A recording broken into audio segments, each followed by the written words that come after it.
Joan Didion, one of America's most incisive essayists, possessed a rare ability to dissect the cultural and moral undercurrents of her time. In her collection, Slouching Towards Bethlehem, 1968, she examined the turbulence of the 1960s with a sharp, unsentimental gaze.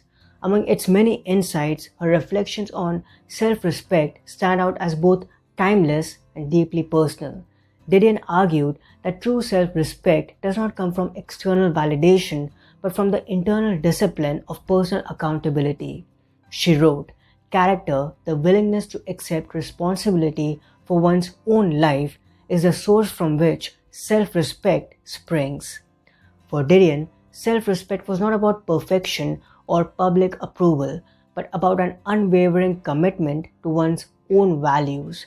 She described it as the ability to face oneself honestly without excuses or self-deception.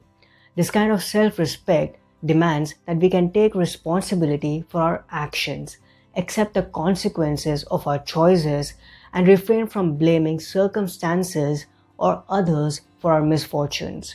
It is through this process of ownership that we cultivate genuine self-esteem, not the fragile kind dependent on praise, but the resilient kind that arises from integrity.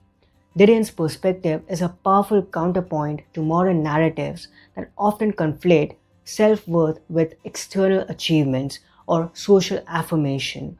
Instead, she reminds us that the foundation of a meaningful life is an unshakable sense of personal responsibility.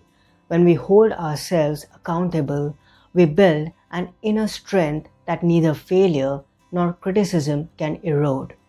In this way, self-respect is less about how the world sees us and more about how honestly we can look ourselves in the mirror.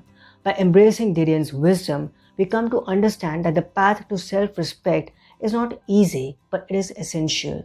True self-worth blossoms not from seeking validation, but from the quiet, steadfast work of taking responsibility for our own lives.